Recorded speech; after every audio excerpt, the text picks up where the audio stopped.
Lecture de la lettre de saint Paul apôtre à Tite. Bien-aimé, dis ce qui est conforme à l'enseignement de la sainte doctrine. Que les hommes âgés soient sobres, dignes de respect, pondérés et solides dans la foi, la charité et la persévérance.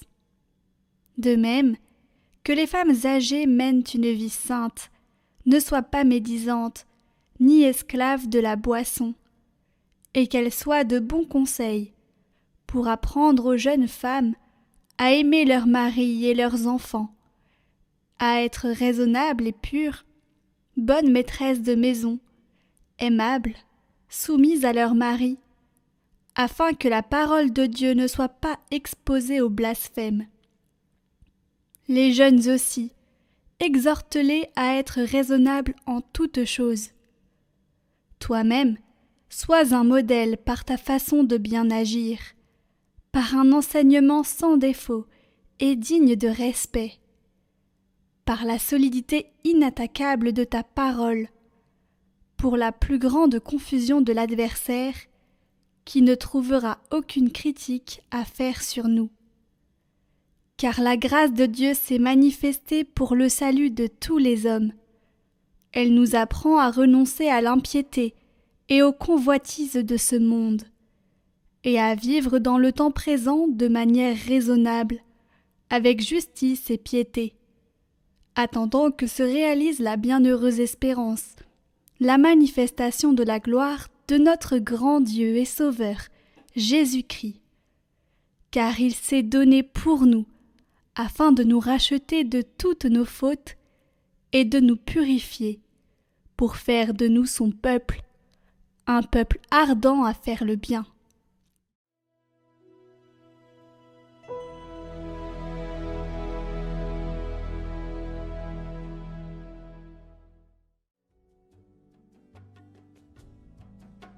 Le salut des justes vient du Seigneur. Fais confiance au Seigneur, agis bien, habite la terre et reste fidèle. Mets ta joie dans le Seigneur, il comblera les désirs de ton cœur. Il connaît les jours de l'homme intègre, qui recevra un héritage impérissable. Car le Seigneur conduit les pas de l'homme, ils sont fermes et sa marche lui plaît. Évite le mal, fais ce qui est bien, et tu auras une habitation pour toujours. Les justes posséderont la terre et toujours l'habiteront.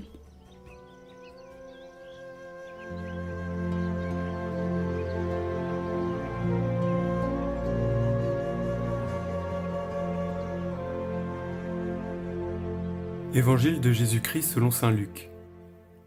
En ce temps-là, Jésus disait : Lequel d'entre vous, quand son serviteur aura labouré ou gardé les bêtes, lui dira à son retour des champs : Viens vite prendre place à table. Ne lui dira-t-il pas plutôt : Prépare-moi à dîner, mets-toi en tenue pour me servir, le temps que je mange et boive. Ensuite, tu mangeras et boiras à ton tour. Va-t-il être reconnaissant envers ce serviteur d'avoir exécuté ses ordres ? De même, vous aussi, quand vous aurez exécuté tout ce qui vous a été ordonné, dites : Nous sommes de simples serviteurs, nous n'avons fait que notre devoir.